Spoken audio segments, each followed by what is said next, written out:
Ya Rasul.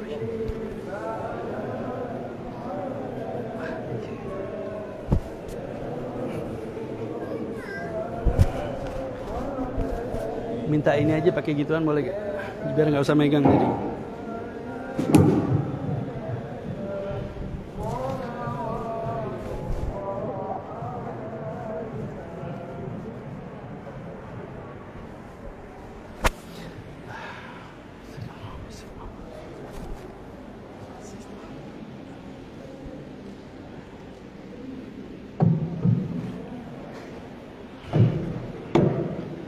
Bisa.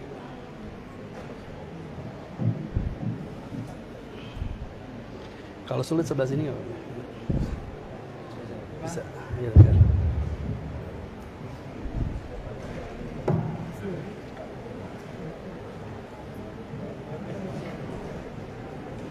Ada mubashir hina. Right. Baik. Mau taruh mubashir. Mubashir. Live langsung. Oh, nggak bisa. Sini ya. Bisa. Kalau nggak bisa nggak apa-apa.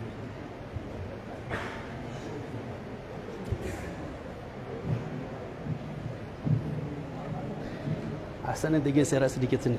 Geser meja ya, Pak.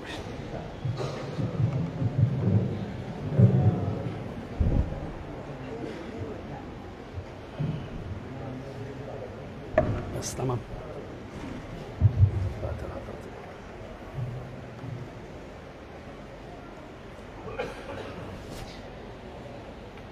Bismillahirrahmanirrahim.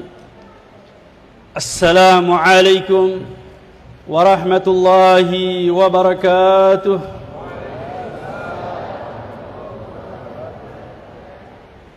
Bismillahi ma sya'allah la yasukul khair illallah. Bismillahi ma sya'allah la yasrifu su'a illallah. Bismillahi ma sya'allah ma kana min ni'matin famin Allah. Bismillahi ma sya'allah la hawla wa la quwwata illa billah. Alhamdulillah thumma alhamdulillah alladhi qad awjada min nurihi nuran bihi ammal huda sabaqa al-awalima fil wujudi bi asriha fal kullu minhu fil haqiqati mubtada a'ni bidhalika nura man sada al-wara wa zakat anasirahu syarifati mahtida al-mustafa khairul khalaiki man sama وعلى فلك السيادة سؤددا صلى عليه مسلما مولاهما آل له وصحب ما نجم بدا هو رحمة للعالمين ونعمة فاضت على كل البرية بالندى اللهم صل وسلم وبارك وكرم على سيدنا وحبيبنا وشفيعنا وقرة أعيننا محمد صلاة تنجينا بها من جميع الأحوال والآفات آمين وتقضي لنا بها جميع الحاجات وتطهرنا بها من جميع السيئات وترفعنا بها عندك أعلى درجات وتبلغنا بها أقصى الغايات من جميع الخيرات في الحياة وبعد الممات أما بعد فقد قال الله سبحانه وتعالى في محكم تنزيله بسم الله الرحمن الرحيم ألا إن أولياء الله لا خوف عليهم ولا هم يحزنون الذين آمنوا وكانوا يتقون لهم البشرى في الحياة الدنيا وفي الآخرة لا تبديل لكلمات الله ذلك هو الفوز العظيم صدق الله وصدق رسوله الكريم Ma'asyiral hadirin wal hadirat rahimakumullah, yang saya hormati, yang saya muliakan segenap para habaib keluarga baginda besar Muhammad sallallahu alaihi wasallam yang telah hadir bersama kita. Semoga kehadiran mereka menambahkan kecintaan kita, kedekatan kita kepada baginda besar Muhammad sallallahu alaihi wasallam, wabil khusus Al-Habib Bupati sana? Al-Habib Mulyadi Al-Idrus Al-Habsyi Wajazakumullah khair telah hadir bersama kita, tadi berangkat bersama Al-Faqir. Wajazakumullah khair telah menyempatkan hadir bersama kita. Kita doakan untuk beliau semoga panjang umur, sehat wal afiat, dan dimurahkan segala urusannya. Begitu pula kepada seluruh para masyayikh, para alim ulama, para sepuh yang dimuliakan oleh Allah Subhanahu wa taala, yang saya tidak sebutkan satu persatu tetapi tidak mengurangi rasa hormat kami. Begitu pula kepada aulia talabah, para wali santri Ma'had Darul Lughah wa Da'wah yang dimuliakan oleh Allah Subhanahu wa taala. Begitu pula para murid santri, pelajar pondok pesantren Darul Lughah wa Da'wah, dan para pelajar santri pondok pesantren lulusan daripada Abuya Syekh Muhammad Mudawali Al-Khalidi yang dimuliakan oleh Allah Subhanahu wa taala. Alhamdulillah, kita bersyukur kepada Allah Subhanahu wa taala dikumpulkan di tempat yang penuh mulia ini, di tempat yang penuh dengan keberkahan ini. Tidak lain kami datang ke kota Aceh, tidak lain adalah bagian daripada imtithalul awamir daripada guru kami Fadilatul Habib Segaf bin Hasan Baharun, yang dimana beliau telah datang berkali-kali ke kota Aceh, sampai ke Biren, kemudian ke Banda Aceh, dan kami diutus oleh beliau untuk menyampaikan yang sebenarnya bukanlah mau'izatul hasanah, tetapi kami ingin memberikan sedikit spirit daripada pengalaman kami ketika belajar di kota Mekah di Ma'had Darul Lughah wa Da'wah, yang kebetulan hall pada hari ini yaitu guru-guru kami, orang tua kami, yang dimana kami memang pernah duduk belajar di pondok pesantren Darul Lughah wa Da'wah, enggak lama, cuman sebentar. Waktu itu kita mondok 8 tahun di zaman Abuya Al-Habib Ustadz Hasan Baharun. Ketika beliau masih hidup, kami berangkat dari Jakarta menuntut ilmu bersama beliau kira-kira 5 tahun, kemudian diteruskan oleh putra beliau Fadilatul Habib Ali Zainal Abidin bin Hasan Baharun. Nah, setelah kami menuntut ilmu, belajar di sana, mengabdi khidmah bersama beliau selama 8 tahun, kemudian kami dipanggil untuk meneruskan pelajaran kami, jenjang pelajaran kami di kota Mekah bersama Profesor Dr. Sayyid Muhammad Alawi Al-Maliki rahimahullah rahmatal abrar qaddasallahu sirrah. Ketika itu beliau masih ada, masih hidup, kami duduk bersama beliau enggak lama, cuma 4 tahun, kemudian diteruskan setelah wafat beliau oleh putra beliau Abuya Sayyid Ahmad Muhammad Alawi Al-Maliki sampai 8 tahun. Jadi jumlahnya 12 tahun dan dipanggil 8 tahun. Jadi umur kami banyak di pesantren. Jadi kalau saya lihat di sini banyak para wali santri, tolong buat orang tua murid, berikanlah anak-anak Anda, ikhlaskanlah anak-anak Anda untuk Nabi Muhammad sallallahu alaihi wasallam, untuk menjadi pewaris baginda besar Muhammad sallallahu alaihi wasallam di jalannya Rasulullah sallallahu alaihi wasallam. Yang lebih mengembirakan lagi, ketika kami datang di tempat ini, kami diundang yaitu hall Abuya Syekh Muhammad Mudawali Al-Khalidi, yang dimana beliau adalah santri dan juga belajar sanad beliau kepada orang tua guru kami Sayyid Alawi Al-Maliki di kota Mekah. Dulu orang-orang kalau berangkat haji ini nggak seperti zaman sekarang 40 hari pulang. Tapi orang-orang dulu kalau mau berangkat haji itu perjalanan sangat lama sekali. Sampai di kota Mekah, mereka ini bertemu dengan para ulama, mengambil sanad, ijazah, ilmu dengan ulama-ulama di Masjidil Haram. Maka dari itu di Syekh Muhammad Mudawali ini, beliau bertemu dengan seorang guru, seorang ulama, seorang sayyid, yaitu Sayyid Alawi Al-Maliki, Sayyid Alawi bin Abbas Al-Maliki. Beliau mengambil sanad hadis dan dihadiri oleh putranya Sayyid Muhammad Alawi Al-Maliki. Makanya tadi ada suatu cerita subhanallah dari Kiai Habibi, Masya Allah jazakumullah khair. Beliau mempertanyakan, di mana setelah wafatnya Sayyid Alawi dan berdiri Sayyid Muhammad Alawi Al-Maliki menduduki kedudukan daripada ayahnya beliau Sayyid Alawi Al-Maliki, mana ulama-ulama Aceh yang bernama Syekh Mudawali? Subhanallah, ditunggu oleh Sayyid Muhammad Alawi Al-Maliki yang ternyata bertemu dengan putra beliau. Subhanallah, ini adalah hubungan yang erat sekali antara Sayyid Muhammad Alawi Al-Maliki dengan Syekh Muhammad Mudawali dan Fadilatul Habib Abuya Ustadz Hasan Baharun, yang dimana Habib Ustadz Hasan Baharun ini beliau adalah murid langsung daripada Sayyid Muhammad Alawi Al-Maliki, yang dimana pesantren beliau tahtal isyraf, pimpinan langsung, diperhatikan langsung oleh Sayyid Muhammad Alwi Al-Maliki. Jadi alhamdulillah pertemuan sanad ilmu yang bersambung dengan Sayyid Alawi Al-Maliki bersama gurunya Sayyid Ali Al-Maliki, dan bertemu dengan profesor, seorang alim, seorang imam yang telah menyusun kitab I'anatul Talibin fi Hilli Al-Fadhifatul Mu'in, As-Sayyid Bakri Syata di kota Mekah. Sayyid Bakri Syata murid langsung daripada As-Sayyid Ahmad Zaini Dahlan, seorang ulama besar yang tinggal di kota Mekah. Inilah perjalanan yang mereka, para ulama-ulama Allah, para aulia-aulia Allah Subhanahu wa taala. Mereka berangkat ke kota Mekah untuk menuntut ilmu. Sambil menjalankan ibadah haji, mereka mencari para ulama-ulama. Sehingga tadi dikatakan beliau bertemu dengan Maulana Syekh Zakaria Al-Kandahlawi, Yusuf Al-Kandahlawi, dan Waliullah Dahlawi, dan banyak para ulama-ulama yang ada di kota Mekah. Mereka mengambil ijazah, sehingga ketika pulang mereka membawa oleh-oleh yang begitu hebat, oleh-oleh sanad ilmu, pendidikan dengan ulama-ulama yang di kota Mekah. Dan kemudian subhanallah kita melihat kota Aceh ini begitu indah, begitu sangat hebat sekali. Ketika saya sampai di kota Aceh, saya turun dari Medan transit sampai turun di bandara ya Lok Sumawe. Di situ tertulis Bandara Malikus Saleh. Masya Allah, Malik Saleh, seorang raja yang saleh, seorang raja yang taat kepada Allah Subhanahu wa taala. Saya teringat kalau di situ nama fal isim alal musamma, nama sesuai dengan keadaannya. Benar, dulu di sini ada Sultan Mahmud, Sultan Alauddin Mahmud Shah. Ini ketika saya turun melihat Bandara Malik Saleh, subhanallah teringat, yakni al-muluk ala asy-sya'ab ala dini mulukiha.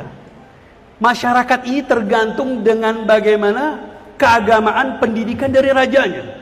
Ternyata nama bandaranya sudah baik, sambutannya begitu bagus.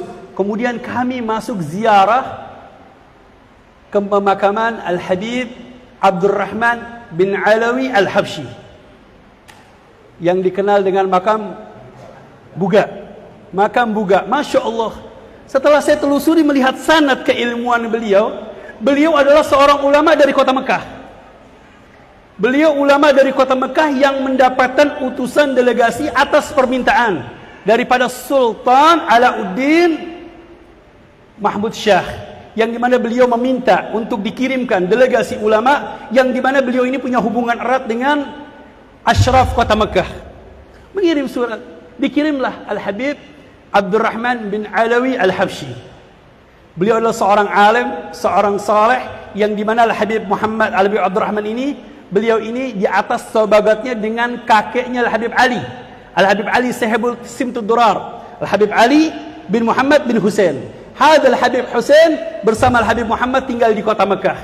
Ternyata setelah beliau datang, saya melihat tarikh perjalanan beliau, ternyata beliau datang setelah wafat beberapa lama daripada meninggalnya Al-Habib Abu Bakar bin Husain Balfaqih, yang dimakamkan di Banda Aceh. Yang di beliau ini adalah seorang ulama besar, ulama karismatik yang datang dari negeri Hadramut, kemudian belajar di kota Mekah, kemudian ke kota Madinah, bersepakat untuk mengamalkan kitab Bidayatul Hidayah, sehingga mendapatkan hadiah langsung dari Rasulullah sallallahu alaihi wasallam, dan beliau ada di kota Aceh. Subhanallah, kota Aceh ini tempat serambi Mekah. Kalau dikatakan tempat transitnya para ulama-ulama duduk di kota Mekah. Dan kita membaca sejarah bahwasanya Aceh tidak pernah dijajah.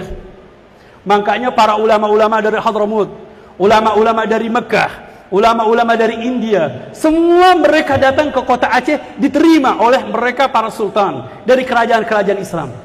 Makanya melahirkan di sini banyak para ulama-ulama yang bersanadkan ilmu pendidikan mereka sampai ke kota Mekah. Maka Ta'umul Qura atau dari negeri Hadramut, karena di kota Mekah ini terjadi ada dua madrasah yang sangat hebat sekali, yaitu Madrasah Al-Hijaziyah wal Madrasah Al-Hadramiyah, yaitu Madrasah Mekah dan Madrasah Hadramut, dari negeri Hadramut. Dan karena di sana banyak para mufti-mufti, para ulama-ulama yang mereka datang dari negeri Hadramut.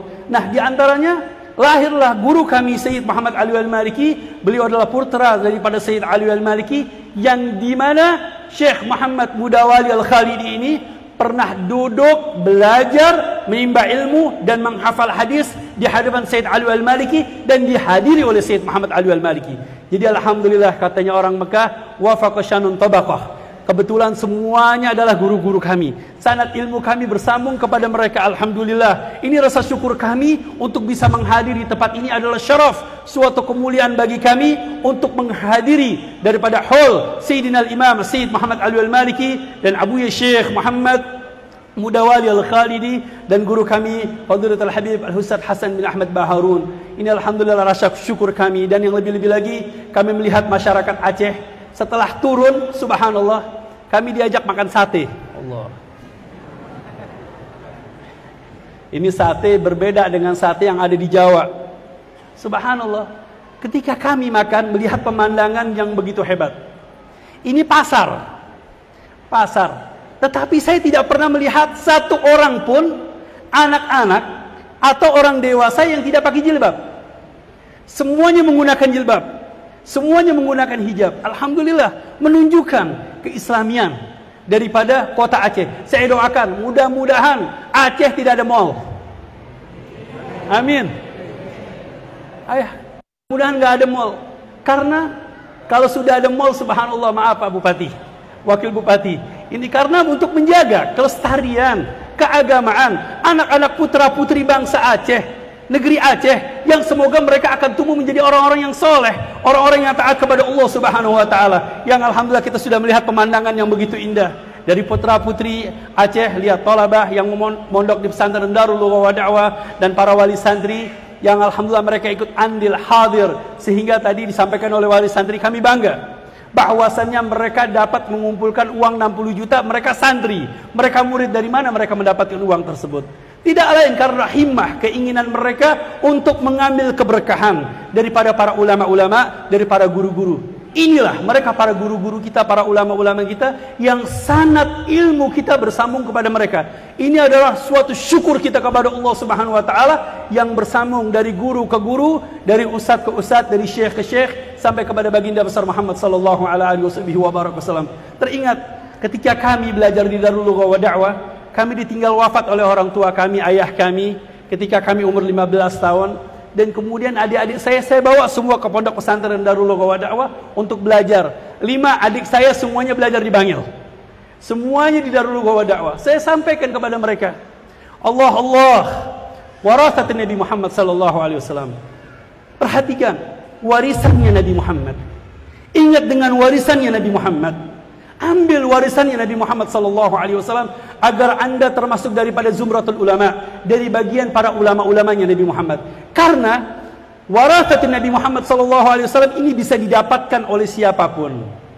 Oleh siapapun, anak siapapun bisa mengambil dan mengambil metik daripada warisannya Nabi Muhammad sallallahu alaihi wasallam. Tetapi dengan syarat, dengan belajar, dengan menuntut ilmu, dengan pendidikan, dengan dengan lamanya belajarnya anak tersebut, sehingga untuk mendapatkan keberkahan dari pelajaran tersebut. Yang kami ingin simpulkan bahwasannya untuk orang tua murid, bahwasannya ikhlaskanlah anak-anak antum untuk menjadi seorang pelajar, jadi seorang santri yang akan menjadi penerusnya baginda besar Muhammad sallallahu alaihi wasallam. Biasanya orang tua murid ini anaknya senang belajar di pondok, anaknya senang menuntut ilmu, orang tuanya yang pusing, anak saya kapan pulangnya. Kemudian yang lebih-lebih lagi, kadang-kadang orang tua murid suka demo. Ini kenapa anak saya kok pulang dari pesantren kurus? Karena makannya cuma tempe katanya. Lihat, dari tempe bisa menjadi seorang ulama besar, jadi seorang yang alim, seorang yang hafidhul Quran. Lihat keberkahan ada di pondok pesantren.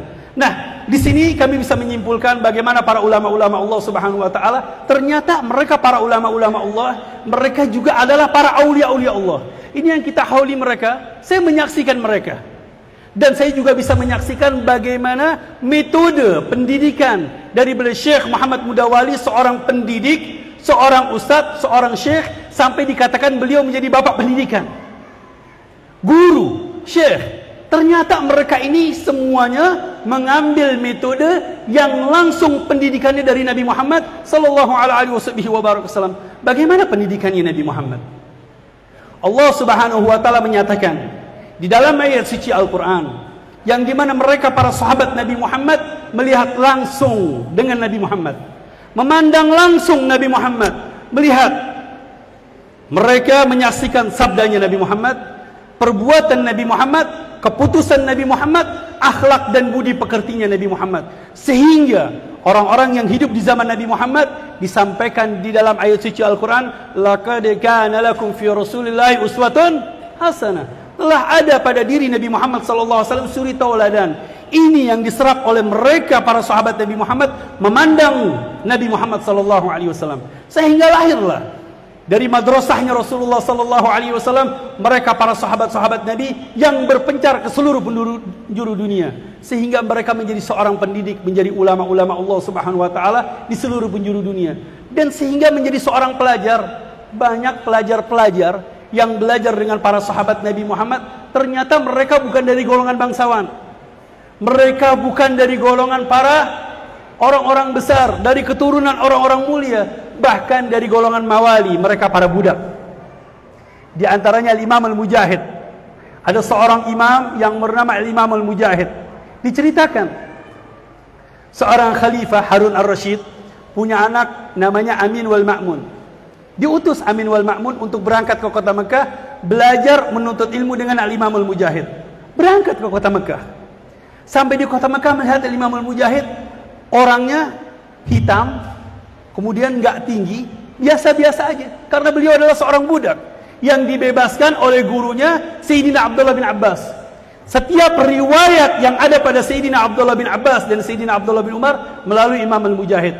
Kalau kita baca Al-Bukhari, kitab Sahih Imam Al-Bukhari, tidak ada sanad melalui Sayyidina Abdullah bin Abbas kecuali melalui Imam Al-Mujahid. Al-Imam Al-Mujahid, Imam Al-Mujahid. Sehingga Amin wal Ma'mun melihat, kirim surat sama ayahnya, Abah nggak salah pilih buat guru buat saya. Kemudian ayahnya mengatakan, hada huwal imam, tilmid daripada Sayyidina Abdullah bin Abbas dan Sayyidina Abdullah bin Umar dan banyak para sahabat yang lainnya. Sehingga beliau belajar mengabdi menuntut ilmu dengan Sayyidina Al-Imam Al-Mujahid. Subhanallah, ternyata Allah bisa mengemas siapapun untuk menjadi seorang ulama Allah, menjadi penerusnya baginda besar Muhammad sallallahu alaihi wasallam. Nah, ini mereka para ulama-ulama Allah Subhanahu wa taala yang dimana mereka ini menjalankan tugas mereka menjadi seorang pendidik. Ulama banyak, orang alim banyak, para aulia banyak, tetapi seorang alim, seorang wali yang dimana beliau adalah seorang pendidik, ini adalah seorang yang luar biasa. Karena Nabi Muhammad adalah seorang pendidik daripada yang telah mendidik para sahabat Nabi Muhammad. Ini warisan pendidikan yang begitu hebat ada pada ulama-ulama Allah Subhanahu wa taala. Sehingga mereka ini yang saya bisa dapat simpulkan, mereka ini punya metode-metode yang begitu hebat. Ketika kami juga mengalami di pondok pesantren bersama guru-guru kami, ternyata ini adalah metodenya Nabi Muhammad SAW. Seorang ulama, Ibnu Alwan, di dalam kitabnya Tarbiyatul Aulad, ini kitab termasuk Aktsaru Mabi'an. Ini tadi Ustaz siapa tadi dari Ummul Qura, Masya Allah. Hah? Irwandi. Ustaz Irwandi pernah kuliah di Ummul Qura. Memang saya juga sering ke Ummul Qura, Ustaz. Ke Ummul Qura untuk apa? Melihat pertunjukan, melihat daripada ma'rid, yaitu di situ banyak jual buku, pameran kitab, dan di situ ada kitab yang paling banyak terjual di antaranya Tarbiyatul Aulad, Ibnu Alwan. Nah, di sini saya bisa menyimpulkan bahwasannya para ulama-ulama Allah, para pendidik-pendidik ini, mereka tidak keluar dari 5 hal. Ini saya saksikan Al-Habib Hasan Baharun, Syed Muhammad Ali Al-Maliki, begitu juga Syekh Muhammad Mudawali, beliau tidak jauh dari 5 hal. Yang pertama, at-tarbiyah bil qudwah, yaitu pendidikan dengan menjadikan panutan. Kami ketika belajar, yang kami jadikan panutan siapa? Guru kami, orang tua kami, syekh kami, ustadz kami. Bagaimana gerak-gerik mereka, bagaimana kehidupannya mereka, bagaimana pendidikannya mereka, bagaimana akhlak dan budi pekertinya mereka. Ini kami telusuri, kami ikuti. Al-Fadilatul Habib Al-Ustadz Hasan Baharun, bagaimana akhlaknya mereka, budi pekertinya beliau, ini kita ikuti. Karena al-qudwah adalah pendidikan yang paling utama bagi seorang murid. Melihat, memandang bagaimana akhlak dan budi pekerti gurunya. Sehingga banyak seorang murid meniru gerak-gerik, kehidupan, perjalanan gurunya. Karena pendidikan bil qudwah ini adalah pendidikan yang paling terbaik yang diserap oleh seorang murid karena dia melihat langsung. Yang kedua, at-tarbiyah bil mau'izah, yaitu pendidikan dengan nasihat. Alhamdulillah Pondok Pesantren Darul Lugha wa Da'wah diajarkan bagaimana untuk menasihati, bagaimana untuk berceramah, kemudian dilatih untuk menjadi seorang pendidik yang bagaimana dia bisa menasihati orang lain. Masya Allah, jazakumullah khair anak-anak Darul Lugha wa Da'wah. Tadi subhanallah, pembawa acara dengan sajaknya, dengan adanya, pembawaan yang begitu baik, yang begitu bagus. Ini adalah mau'izatul hasanah. Yang ketiga yaitu at-tarbiyah bil mulahadhah, dengan melihat. Guru kami itu biasanya kalau mendidik murid-murid cukup dengan pandangan mata, dengan lirikan mata. Ternyata kami memandang guru aja sudah barakah. Memandang guru sudah barakah. Makanya di situ di dalam ayat suci Al-Quran, ala inna awliya Allah la khawfun alaihim wa lahum yahzanun. Ketahuilah mereka para awliya Allah subhanahu wa ta'ala ini, mereka tidak pernah kenal sedih dan tidak pernah kenal takut. Terus bagaimana sifatnya mereka para awliya Allah subhanahu wa ta'ala? Alladzina amanu wa kanu yattaqun. Di sini Allah subhanahu wa ta'ala mentafsirkan Al-Quran bil Quran. Mentafsirkan Al-Quran bil Quran, yaitu tafsir bil ma'thur. Maka di dalam ilmu tafsir nanti ada tafsir Al-Quran ditafsirkan dengan Al-Quran. Al-Quran ditafsirkan dengan hadis Rasulullah sallallahu alaihi wasallam, namanya tafsir bil ma'thur. Ada lagi tafsir bil ra'yi, ada lagi tafsirul ahkam, kemudian ada tafsirul isyari. Ini ternyata Al-Quran ditafsirkan oleh Allah Subhanahu wa taala. Bagaimana sifatnya mereka? Para aulia-aulia Allah Subhanahu wa taala, alladzina amanu wa kanu yattaqun. Mereka adalah orang-orang yang beriman dan bertakwa kepada Allah Subhanahu wa taala. Takwa yang bagaimana? Mereka adalah orang-orang yang istiqamah. Orang-orang yang istiqamah di dalam ibadah, di dalam pendidikan, di dalam pelajaran, di dalam mendidik murid-muridnya. Istiqamah. Sehingga para sahabat Nabi Muhammad ketika turun ayat suci Al-Quran ini, mereka cemburu. Siapa sih mereka? Kok para aulia-aulia Allah dari umat Nabi Muhammad? Siapa mereka? Di masa yang akan datang ada wali-wali Allah Subhanahu wa taala. Tanya sama Nabi Muhammad sallallahu alaihi wasallam, siapa mereka? Rasulullah menjawab, daripada tafsir ayat ini, beliau mengatakan humul ladzina idza ru'u dzukirullah. Mereka ini kalau dipandang, dilihat, kita langsung ingat kepada Allah Subhanahu wa taala. Makanya kami kaget ketika sampai pertama kali bertemu Sayyid Muhammad Ali Al-Maliki. Beliau besar, wajahnya tampan, ganteng, kemudian putih, bersih, dermawan, baik hati, pemberani, karangan kitabnya, bukunya, tulisannya, Masya Allah, tabarakallah. Itu kami tidak mengejamkan mata kami memandang beliau. Sampai saya pernah pertama kali ngucek-ngucek mata, ini saya mimpian enggak ini? Melihat, memandang beliau. Sehingga beliau memanggil kami, ta'al ya waladi. Kemudian kami disuruh mijitin beliau. Mulai dari itu kami tidak pernah lepas bersama beliau. Kami ikut mengabdi, mengambil keberkahan daripada beliau Sayyid Muhammad Ali Al-Maliki. Ini kami akan bercerita sedikit untuk para thalabatul ilm, para santri, tentang proses belajar mengajar mereka, para ulama-ulama Allah Subhanahu wa taala. Jadi mereka ini para aulia-aulia Allah. Kalau kita melihat, memandang mereka aja sudah langsung ingat kepada Allah Subhanahu wa taala, karena hatinya mereka bersambung dengan Allah Subhanahu wa taala. Al-Imam Asy-Sya'rani di dalam kitab Anwarul Qudsiyah fi Adabi Sufiyah, saya menelusuri bagaimana adab-adab seorang murid terhadap guru. Ternyata guru, syekh, ustadz, al-murabbi al-haqiqi, mereka ini punya wirasahnya Nabi Muhammad sallallahu alaihi wasallam, yang mereka ini bisa menyerap daripada warisan Nabi Muhammad. Beliau mengatakan, "Amma ta'rifus sulahfa?" Apakah Anda tidak pernah melihat bagaimana kura-kura? Kalau antum pergi ke laut, lihat kura-kura. Itu kura-kura ketika lahir sama orang tuanya tidak pernah diajarkan untuk berenang. Dan tidak pernah digiring. Dan tidak pernah digandeng. Bagaimana kura-kura mendidik anak tersebut? Yaitu cukup dengan lirikan mata, dengan kedipan mata. Awas, nggak boleh begitu, nggak boleh lari ke sana, nggak boleh ke sana. Ternyata setelah kami pelajari, kura-kura memang lambat, tetapi kura-kura memiliki kekuatan di dalam perjalanan bisa menyeberangi samudra, bahkan melebihi daripada ikan paus.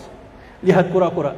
Pendidikan beliau bagaimana? Mereka para kura-kura ini dengan lirikan mata oleh orang tuanya. Terus bagaimana? Al-insan, manusia, kita seorang murid dididik oleh seorang wali-wali Allah Subhanahu wa taala, seorang ulama-ulama Allah Subhanahu wa taala. Mereka akan menjadi orang-orang yang bermanfaat, menjadi penerusnya Nabi Muhammad sallallahu alaihi wasallam. Ini yang dikatakan oleh Imam Sya'rani. Makanya kami selalu ingin dekat kepada para guru, ingin selalu dekat dengan para masyayikh, ingin selalu dekat kepada para ulama-ulama Allah Subhanahu wa taala, karena hatinya mereka bersambung dengan Allah Subhanahu wa taala. Makanya pernah suatu saat di antara seorang murid, persyaratan seorang murid dengan seorang guru yaitu al-mulazamah, duduk bersama guru. Mulazamah, di mana setiap ada guru ada seorang murid. Kami ketika di kota Mekah, kami tinggal bersama beliau 4 tahun dan kemudian 8 tahun bersama putranya beliau. Apa yang kami lakukan ketika bersama beliau? Kami sholat berjamaah bersama beliau 5 salawat. Mulai dari subuh, duhur, asar, maghrib, isya, itu sholat berjamaah sama beliau. Dan kita diperhatikan mana murid-murid yang tidak sholat berjamaah. Diperhatikan oleh beliau. Kemudian jam 2:30 kami sudah berdiri di rumahnya beliau, di pintu kamarnya beliau. Ngapain? Kadang-kadang kami tidur bersama beliau, mijitin beliau. Beliau tidur, kita nggak tidur. Sampai beliau bangun, kita antarkan ke kamar mandi. Keluar dari kamar mandi, handuknya beliau sudah siap, pakaiannya beliau sudah siap. Yang nyuci bajunya kami, yang mengeriskan bajunya kami, yang megangin kacanya untuk pakai imamah kami, yang bersihkan rumahnya kami, yang nyapu kami, membersihkan perpustakaan beliau kami, menulis daripada manuskripnya beliau kami juga. Semua murid aktif di dalam khidmah mengabdi kepada guru. Sampai kami ikut juga andil memegangi sendal beliau, menoto sendalnya beliau. Kemudian bukan itu saja, setiap hari kami membersihkan kamar mandi beliau. Kamar mandi, mungkin kalau ada santri-santri murid, nanti orang tua murid jangan kaget kalau murid-muridnya nanti disuruh bersihkan kamar mandi. Kalau di Dalwa kamar mandinya banyak, mungkin setiap anak santri kebagian 1 bersihkan kamar mandi. Kami setiap minggu, setiap seminggu itu 2 kali membersihkan kamar mandi. Kamar mandi santri dan kamar mandi para tamu. Nggak banyak, setiap minggu membersihkan 20 kamar mandi. 20 kamar mandi, belum kamar mandi guru kami. Kita bersihkan sampai kloset-klosetnya, maaf yang kuning-kuning kita bersihin. Sungkan? Oh tidak, untuk mengambil keberkahan dari guru, sehingga kita mendapatkan doa dari mereka. Ini yang dinamakan dengan al-khidmah, al-barakah fil khidmah, keberkahan ada pada khidmah. Pernah pada suatu saat Al-Imam Sayyidina Al-Habib Umar bin Abdurrahman Al-Attas, beliau ini seorang ulama besar yang telah menyusun kitab Ratib Al-Attas, Al-Habib Umar bin Abdurrahman Al-Attas. Beliau ini punya murid yang bernama Syekh Ali Baras. Syekh Ali Baras ini, beliau adalah penggembala kambing yang diambil oleh Habib Umar untuk menjadi bekerja bersama beliau, khidmah, mengabdi, pembantu.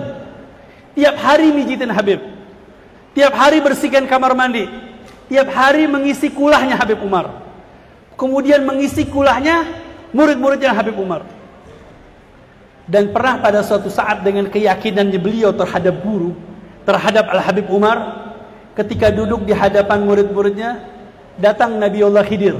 Masya Allah, Nabiullah Khidir datang kepada Al-Habib Umar, diduduki di sebelahnya Habib Umar. Kemudian Habib Umar berbicara dengan beliau, dihormati Nabiullah Khidir. Murid-muridnya nggak ada yang tahu kalau ini Nabiullah Khidir, hanya Habib Umar yang tahu. Kemudian setelah Nabiullah Khidir keluar, murid-muridnya tanya, ya Habib, siapa beliau? Kok engkau hormati, engkau muliakan? Kata Habib Umar, beliau adalah Nabiullah Khidir. Ternyata murid-muridnya di depan semuanya pada lari ngejar Nabiullah Khidir. Syekh Ali Baras lagi ngapain? Lagi mijitin Habib Umar. Katanya Habib Umar, ya Ali, amatal hak ashabah, apakah engkau tidak mau mengejar teman-teman kamu, mengejar Nabiullah Khidir? Katanya Syekh Ali Baras, aku tidak melihat Nabiullah Khidir, tetapi aku melihat kepada siapa Nabiullah Khidir datang, kepada engkau ya Habib. Masya Allah, sekelas Nabiullah Khidir dicuekin. Untuk apa? Karena di situ ada seorang guru, ada seorang syekh. Sehingga Al-Habib Umar memanggil Ali, ya Ali ta'al, khudil kitab Bidayatul Hidayah, ambil kitab Bidayatul Hidayah karangan Imam Al-Ghazali. Iqra. Syekh Ali Baras tidak bisa membaca karena beliau pembantu. Katanya Habib Umar, Iqra, baca. La, kami tidak bisa baca ya Habib, Iqra. Akhirnya beliau membaca dengan perintah imtithalul awamir khairu min sulukil adab. Perintah dari seorang guru, kemudian dia baca. Bismillahirrahmanirrahim, muqaddimatun sampai akhir. Qala Imam Al-Ghazali, yakfi. Ayo sekarang ente pulang. Pulang ke rumah, subhanallah. Setelah pulang ke rumah, beliau bisa mengajar, jadi seorang pendidik, jadi seorang ustadz, jadi seorang syekh, bahkan menjadi wali Allah, dan menyusun karangan kitab Syarah Al-Hikam Ibn Athaillah Sakandari. Masya Allah, dulu terkenal Al-Hikam Ibn Athaillah Sakandari yang disusun oleh Syarah Imam Ibn Abbad. Ketika itu banyak Ibn Abbad dibaca di kota Hadramut. Nah, ini Syekh Ali Baras mendapatkan perintah langsung dari gurunya untuk mensyarahkan kitab Al-Hikam Ibn Athaillah Sakandari. Lihat bagaimana keberkahan seorang murid dengan seorang guru. Makanya kita santri, murid harus duduk mulazamah dengan syekh, duduk mulazamah dengan guru, baik di pesantren ataupun di luar pesantren. Kami setelah pulang dari kota Mekah, seharusnya kita sudah belajar, kuda mengajar di mana-mana. Tetapi sambil mengajar saya juga masih mondok belajar sama mertua saya. Jadi tinggal di Mertua Indah di kota Pekalongan bersama Al-Habib Abdullah Bagir Al-Attas, yang dimana beliau adalah keturunan daripada Al-Habib Ahmad bin Abdullah bin Talib Al-Attas, yang dimana kakek beliau murid langsung Syed Ahmad Zaini Dahlan, yang dimakamkan di Sapuro, yang dimana beliau juga sahibul hall di kota Pekalongan. Kami juga belajar sama beliau, dan beliau juga khirid Syed Muhammad Alwi Al-Maliki kebetulan. Jadi kita junior menikah dengan putri senior gitu aja sudah. Nah, kami duduk bersama beliau, belajar lagi, nyantri lagi sama beliau. Jadi yang namanya seorang murid terus belajarnya tidak henti-henti. Saya wasiatkan untuk para pelajar, para murid, setelah pulang dari pondok pesantren masih harus terus belajar pendidikan dengan para guru dan para asatidah. Yang terakhir, beliau ini punya pendidikan yang hebat sekali, Syed Muhammad Alwi Al-Maliki, dan begitu juga Ustaz Hasan Baharun, yaitu at-tarbiyah bil uqubah. Pendidikan dengan hukuman. Hukumannya bagaimana? Oh enggak, gampang. Hukumannya biasa kalau anak-anak melanggar bahasa Arab dipecut pakai rotan. Kadang-kadang 5 kali, kadang 10 kali, kadang sampai 50 kali, kadang sampai 100 kali pakai rotan. Saya kira di Darul Lughah wa Da'wah itu dengan pukulan dengan pakai rotan itu suatu hal yang biasa. Sudah luar biasa. Ternyata di kota Mekah, Sayyid Muhammad Alwi Al-Maliki, beliau mukulnya pakai apa? Pakai tongkat. Lebih gede lagi, lebih besar. Mulai dari rotan, pakai tongkat. Ternyata pukulan seorang guru adalah suatu keberkahan. Kadang-kadang murid-murid senang kalau dipukul sama Sayyid Muhammad Alwi Al-Maliki. Dulu pernah ada seorang santri, seorang murid kepengen dipukul sama abuya. Ternyata pengen tahu bener gak nih pukulan seorang guru ada keberkahan. Pada suatu saat dia menghafal Al-Quran. Ketika menghafal Al-Quran, dia cuma hanya menghafal setengah lembar. Biasanya satu lembar, ini cuma setengah lembar. Biasa, karena santri-santri murid-murid seperti itu. Kalau anak-anak sekarang sudah banyak yang lemot, Pak. Belajarnya sudah lemot. Dulu kita belajar Alfiyah, ngafal Alfiyah, Imriti, Jurmiyah. Ini kita belajar 1 jam ngafalin berdiri lupa. Nah ini ketika kami di Mekah, kami biasa ngapal 1 lembar, ini cuma dapat setengah lembar. Akhirnya kami mencoba untuk memegang sendalnya beliau, ternyata salah sedikit, dipukul sama beliau, pleng sampai jatuh. Setelah dipukul, ini pukulannya di mana? Di leher, di tempat yang sangat sensitif. Ternyata malamnya subhanallah, biasanya ngapal cuma 1 lembar bisa dapat 3 lembar. Sekarang siapa santri yang mau coba sini? Jadi subhanallah, kalau seorang murid dipukul sama guru, dan orang tua murid jangan marah. Cuman sekarang metodenya sudah berbeda, ada kurikulum bebas, ya kurikulum yang bebas dan tidak boleh untuk memukul. Mungkin para guru biasa kadang marah,